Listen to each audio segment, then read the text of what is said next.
Hello दोस्तों, good morning. स्वागत है एक बार फिर से आप सभी का एमजेटी एजुकेशन में। दोस्तों आज है 3 जून। आज की इस वीडियो में हम लोग बात करेंगे 3 जून 2021 के करंट अफेयर के सभी इंपॉर्टेंट क्वेश्चंस के बारे में। पूरी वीडियो ध्यान से देखिएगा, पूरी वीडियो डिटेल में आपको समझाई गई है। अगर वीडियो पसंद आए तो वीडियो को लाइक और शेयर जरूर कर देना। अगर आप इस चैनल पर नए आए हो, चैनल को पहली बार देख रहे हो तो चैनल को सब्सक्राइब कर लो, बेल आइकन को भी प्रेस कर लो, जिससे आने वाली वीडियोज़ का भी नोटिफिकेशन आपको पहुँचता रहे। इस वीडियो की पीडीएफ फाइल और क्विज दोस्तों मिल जाएगी हमारे एप्लीकेशन एमजेटी ऐप पर, तो आप गूगल प्ले स्टोर से एमजेटी ऐप डाउनलोड कर सकते हैं। चलिए अब बात करते हैं लास्ट डे के क्वेश्चंस की। लास्ट डे का हमारा पहला क्वेश्चन था, निम्न में से किसे पृथ्वी का सुरक्षा वाल्व कहा जाता है? तो दोस्तों ज्वालामुखी पर्वतों को पृथ्वी का सुरक्षा वाल्व कहा जाता है। विश्व तंबाकू निषेध दिवस की थीम क्या रखी गई थी? Commit to quit. दोनों ही क्वेश्चंस के बारे में काफ़ी लोगों ने बहुत ही अच्छे से डिटेल आंसर किया था। ऐसे ही डिटेल्स के साथ आप लोग आंसर किया करो। चलिए बात करते हैं आज के दिन के पहले क्वेश्चन की। पहला क्वेश्चन है, तेलंगाना राज्य स्थापना दिवस कब मनाया जाता है? तो तेलंगाना राज्य स्थापना दिवस दोस्तों प्रत्येक वर्ष 2 जून को मनाया जाता है, क्योंकि 2 जून को 2014 को 29वें राज्य के रूप में तेलंगाना आंध्र प्रदेश से अलग हुआ था। ध्यान रखिएगा, तब ये 29वें राज्य के रूप में अलग हुआ था। हालांकि अभी वर्तमान में बात की जाए तो भारत में 28 राज्य ही हैं। कारण यह है कि जम्मू कश्मीर को राज्य के दर्जे से हटा करके उसको यूटी बना दिया गया, यूनियन टेरिटरी बना दिया गया, केंद्र शासित प्रदेश बना दिया गया। जम्मू कश्मीर और लद्दाख 2 भागों में तोड़ भी दिया गया था। तो इस प्रकार से भारत में 28 राज्य भी हैं, लेकिन 29वें राज्य के रूप में 2 जून 2014 को अलग हुआ था तेलंगाना आंध्र प्रदेश से। तो इसी वजह से तेलंगाना राज्य स्थापना दिवस 2 जून को मनाया जाता है। तेलंगाना देख लीजिए इंडिया के मैप में किससे किससे ये अपना बॉर्डर शेयर कर रहा है। तेलंगाना दोस्तों ये आंध्र प्रदेश से तो अलग ही हुआ था, ये कर्नाटक से भी अपना बॉर्डर शेयर करता है, महाराष्ट्र से भी और छत्तीसगढ़ से भी अपना बॉर्डर शेयर करता है तेलंगाना। तेलंगाना की राजधानी होती है चंद्रशेखर राव जी, यहाँ के करंट टाइम पर चीफ मिनिस्टर है। यही यहाँ के पहले और गवर्नर है तमिलिसाई सौंदरराजन जी। इनको दोस्तों पुडुचेरी के लेफ्टिनेंट गवर्नर का भी एक्स्ट्रा चार्ज मिला हुआ है। किसको? तमिलिसाई सौंदरराजन जी को। तेलंगाना हाईकोर्ट के बारे में बात करें तो तेलंगाना हाईकोर्ट की चीफ जस्टिस हैं हिमा कोहली। इनका नाम आपको याद रखना है, हिमा कोहली जी का। अगला क्वेश्चन देखते हैं। अगला क्वेश्चन है, हाल ही में किस केंद्रीय मंत्री ने बागवानी क्लस्टर विकास कार्यक्रम? तो अभी हाल ही में हमारे कृषि मंत्री, केंद्रीय कृषि मंत्री नरेंद्र सिंह तोमर जी ने बागवानी क्लस्टर अब बागवानी क्लस्टर विकास कार्यक्रम से क्या होगा? इससे दोस्तों जो भारत का जो बागवानी सेक्टर है इसको डेवलप करके ग्लोबल लेवल तक की पहचान बनाई जाएगी, साथ ही साथ ग्लोबल लेवल पर कम्पीट करने लायक बनाया जाएगा। तो नरेंद्र सिंह तोमर जी ने इसे लॉन्च किया है। अभी शुरुआती चरण में इस कार्यक्रम के तहत टोटल 53 ग्रुप्स में 12 बागवानी समूहों को इस कार्यक्रम के तहत लागू किया गया है। ठीक है, नरेंद्र सिंह तोमर जी के द्वारा। तो अभी हाल ही में बागवानी क्लस्टर विकास कार्यक्रम शुरू किया वर्चुअल रूप से इन्होंने। अगला क्वेश्चन देखते हैं, राष्ट्रीय मानव अधिकार आयोग के नए अध्यक्ष कौन बनाए गए? तो अभी हाल ही में राष्ट्रीय मानव अधिकार आयोग यानी नेशनल ह्यूमन राइट्स कमीशन के अध्यक्ष बनाए गए दोस्तों जस्टिस अरुण कुमार मिश्रा जी। कौन? जस्टिस अरुण कुमार मिश्रा जी। ये सुप्रीम कोर्ट के पूर्व न्यायाधीश रह चुके हैं, जज रह चुके हैं। तो इनको अभी हाल ही में नेशनल ह्यूमन राइट्स कमीशन का नया अध्यक्ष बनाया गया है। नेशनल ह्यूमन राइट्स कमीशन का अध्यक्ष पद दोस्तों एक बड़ा पद होता है और इसमें जो रिटायर्ड जज होते हैं वही नियुक्त किए जाते हैं। तो अभी हाल ही में अरुण कुमार मिश्रा जी जो रिटायर हो चुके हैं सुप्रीम कोर्ट से सितंबर 2020 में, इनको नियुक्त किया गया है अध्यक्ष के रूप में। एनएचआरसी के बारे में बात करें तो इसका गठन हुआ था 12 अक्टूबर 1993 में। एनएचआरसी का मुख्यालय है नई दिल्ली में। अच्छा, अंतर्राष्ट्रीय मानव अधिकार दिवस दोस्तों 10 दिसंबर को मनाया जाता है, इसको भी याद रखिएगा, अंतर्राष्ट्रीय मानव अधिकार दिवस। क्लियर है? अगला क्वेश्चन देखते हैं, किस आईआईटी संस्थान ने भारत का पहला स्वदेशी तापमान data logger MB tag launch किया? तो अभी हाल ही में दोस्तों आईआईटी रोपड़ ने एमबी टैग डिवाइस बनाया है। एमबी टैग भारत का पहला स्वदेशी तापमान डेटा लॉगर है। एमबी टैग क्या करेगा? एमबी टैग बेसिकली दोस्तों एक प्रकार से कहें टेम्परेचर को ये रिकॉर्ड करेगा। ठीक है, टेम्परेचर इसको कहीं पर भी लगा दिया जाएगा, रख दिया जाएगा, तो ये अपने आसपास के टेम्परेचर को रिकॉर्ड करके रखेगा और ये रिकॉर्डिंग 90 दिनों तक रखी जाएगी। अब जैसे मान लीजिए वैक्सीन्स वगैरह होती हैं, इनको कोल्ड स्टोरेज में रख करके पहुंचाया जाता है एक जगह से दूसरी जगह, जैसे ख़राब ना होने पाए, या फिर कुछ और भी मटेरियल्स होते हैं जो ऐसी जगह पर रखे जाते हैं जहां पर टेम्परेचर बहुत मायने रखते हैं। ठीक है, तो वैसी जगह पर इसको लगा दिया जाएगा। तो ये रिकॉर्डिंग करते रहेगा कि कितना टेम्परेचर आसपास हुआ है इसका। जैसे ही कम या ज़्यादा होता है तो ये इन्फॉर्म कर देगा, ठीक है। तो ये -40 डिग्री से +80 डिग्री तक के किसी भी समय क्षेत्र में ये रिकॉर्ड कर सकेगा 90 डेज तक एक बार चार्ज करने पर, ठीक है। तो ये USB डिवाइस की ही तरह होगा, जैसे कि आपको ये इमेज में दिख रहा है। इसको बनाया है IIT रोपड़ ने, ठीक है। अगला क्वेश्चन देखते हैं। जगन्नाथ विद्याधर महापात्रा को किस संस्थान के अध्यक्ष पद का अतिरिक्त प्रभार मिला है?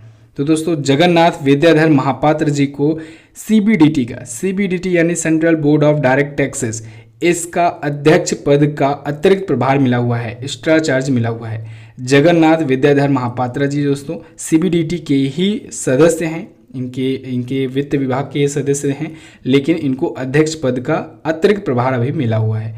तो इनको अगले 3 महीनों के लिए अतिरिक्त प्रभार मिला हुआ है, ठीक है। अब ये अतिरिक्त प्रभार क्यों दिया जाता है?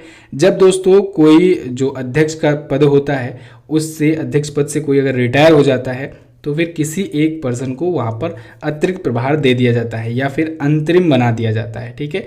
तो ऐसे ही इनको अतिरिक्त प्रभार दिया गया है। अभी प्रमोद चंद्र मोदी जी रिटायर हुए हैं 31 मई को, तो उनकी जगह पर ये अतिरिक्त प्रभार संभाले हुए हैं अगले 3 महीने के लिए।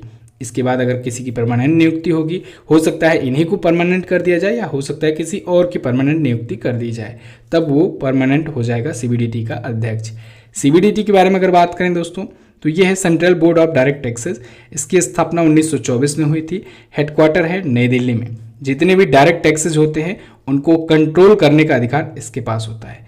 क्लियर है?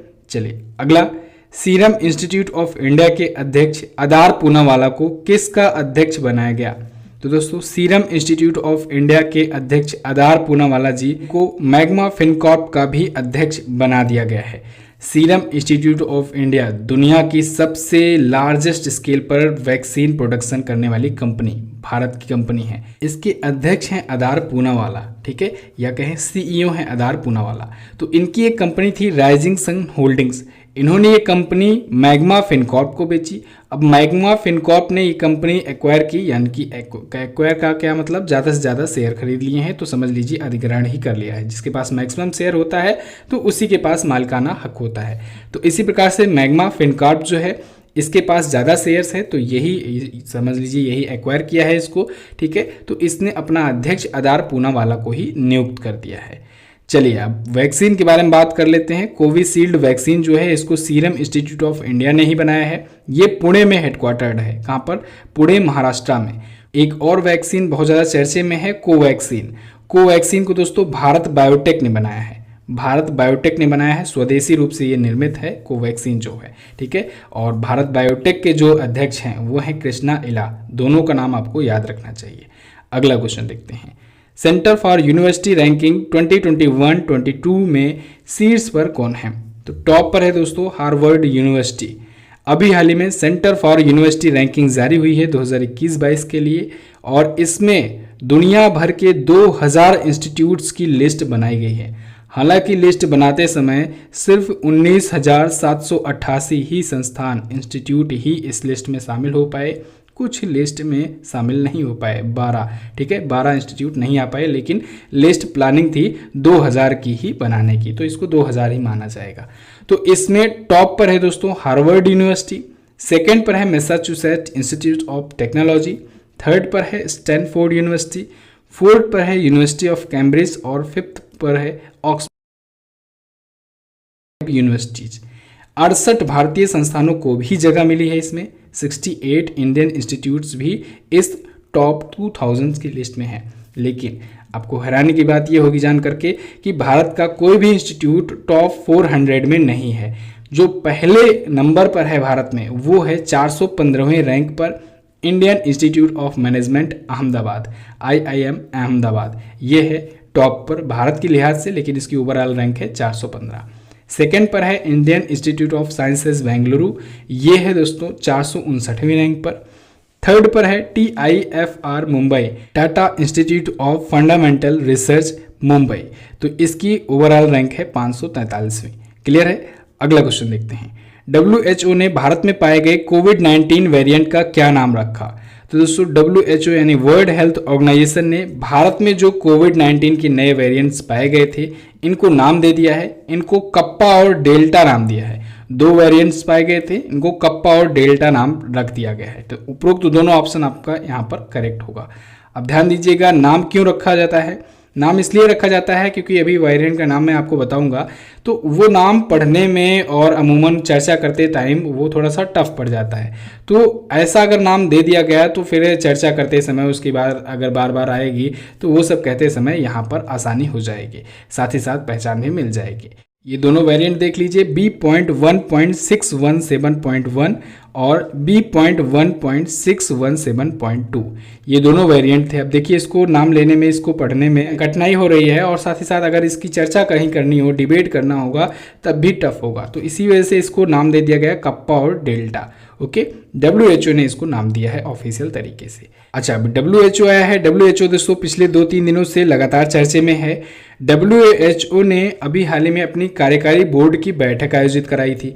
तो कार्यकारी बोर्ड की अध्यक्षता किए थे हमारे केंद्रीय मंत्री डॉक्टर हर्षवर्धन जी, केंद्रीय स्वास्थ्य मंत्री डॉक्टर हर्षवर्धन जी इस बार के WHO के एग्जीक्यूटिव बोर्ड के अध्यक्ष हैं। ठीक है, साथ ही साथ में दोस्तों WHO ने एक इनको सम्मान से भी सम्मानित किया। तो इस वजह से भी ये क्वेश्चन चर्चे में आया था। डॉक्टर हर्षवर्धन जी को WHO महानिदेशक विशेष मान्यता पुरस्कार दिया गया है। ये भी आपको याद रखना है, इंपॉर्टेंट है। WHO के बारे में बेसिक जानकारी की बात करें, 7 अप्रैल 1948 को हुई थी इसकी स्थापना। जिनेवा में हेडक्वार्टर्ड है और टेड्रोस एधनोम जी इसके वर्तमान में हैं महासचिव। अगला क्वेश्चन देखते हैं, हाल ही में किस राज्य सरकार ने लक्ष्मी भंडार परियोजना शुरू की। तो अभी हाल ही में पश्चिम बंगाल राज्य सरकार ने लक्ष्मी भंडार परियोजना शुरू की है। एक्चुअली में दोस्तों पश्चिम बंगाल सरकार ने 3 परियोजनाएं शुरू की हैं। एक है लक्ष्मी भंडार परियोजना, दूसरी है छात्र क्रेडिट कार्ड पहल, तीसरी है दुआरे राशन परियोजना। तो इन तीनों परियोजनाओं का उद्घाटन अभी हाल ही में वहाँ की जो CM हैं ममता बनर्जी जी, इन्होंने किया है। आपको याद होगा दोस्तों, अभी 5 राज्यों में हुआ था विधानसभा चुनाव, तो उसमें एक पश्चिम बंगाल भी था और इसमें भारी सीटों से जीत दर्ज की थी ममता बनर्जी जी ने। ये TMC पार्टी से, TMC पार्टी से हैं। ठीक है, इनकी पार्टी का नाम AITC भी कह सकते हैं हम लोग, ऑल इंडिया तृणमूल कांग्रेस या तृणमूल कांग्रेस सिंपल लैंग्वेज में कह सकते हैं। तो इन्होंने जीत दर्ज की थी।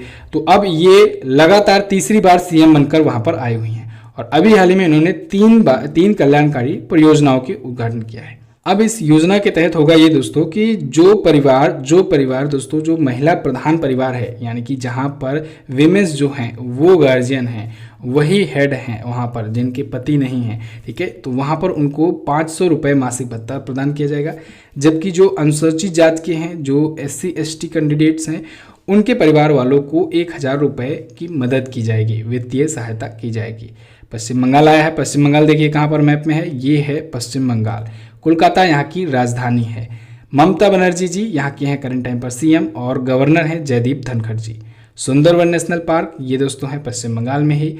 पश्चिम बंगाल देख लीजिए मैप में, ये अपना बॉर्डर किससे किससे शेयर कर रहा है, ये उड़ीसा से, झारखंड से, बिहार से, सिक्किम से और असम से भी अपना बॉर्डर शेयर करता है पश्चिम बंगाल। अभी यहाँ पर एक तूफान उठा हुआ था, यास नाम का तूफान, जिसको ओमान ने नाम दिया हुआ था। तो ये तूफान आया था, तो ये बंगाल और उड़ीसा में तबाही मचाया हुआ था। ठीक है, तो इसको आपको याद रखना है, बंगाल की खाड़ी से ये उठा हुआ था।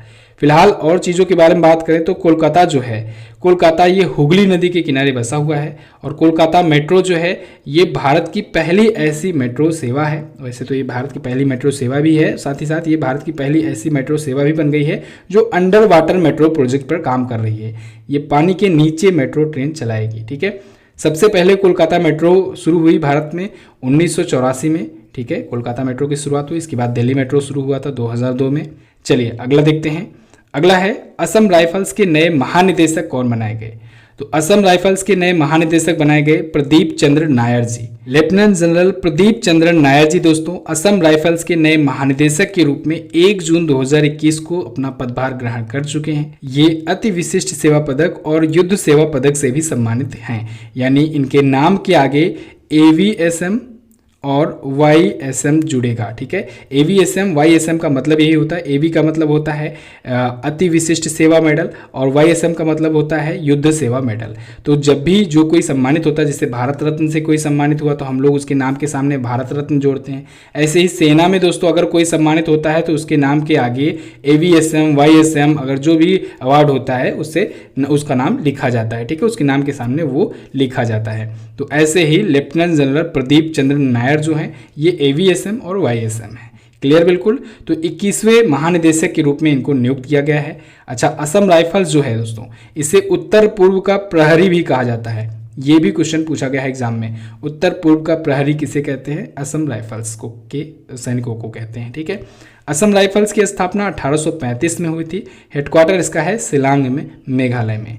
अगला क्वेश्चन देखते हैं, भारतीय नौसेना के नए उप प्रमुख कौन बनाए गए? तो भारतीय नौसेना के नए उप प्रमुख बनाए गए दोस्तों वाइस एडमिरल रवनीत सिंह। कौन? वाइस एडमिरल रवनीत सिंह को बनाया गया है नया उप प्रमुख। किसकी जगह पर आए हैं? ये vice admiral MS Pawar ji की जगह पर आए हैं। MS पवार जी अभी हाल ही में ये रिटायर हुए हैं 31 मई को ही। तो इनकी जगह पर अब आ गए हैं रवनीत सिंह जी, वाइस एडमिरल रवनीत सिंह। देखिए यहाँ पर भी आपको दिख रहा है PVSM, AVSM और VSM। ठीक है, तो इससे पहले जो MS पवार जी थे ये PVSM यानी परम विशिष्ट सेवा पदक, AVSM यानी अति विशिष्ट सेवा पदक या मेडल और विशिष्ट सेवा पदक यानी VSM विशिष्ट सेवा मेडल से सम्मानित थे। और जो रवनीत सिंह जी आए हुए हैं, जो नए उप प्रमुख हैं वाइस एडमिरल रवनीत सिंह, ये AVSM यानी अति विशिष्ट सेवा मेडल और नौसेना पदक यानी नेवल मेडल ये धारक हैं। क्लियर है बिल्कुल। भारतीय नौसेना के बारे में बात करें तो दुनिया की 7वीं सबसे बड़ी नौसेना है भारत की नौसेना।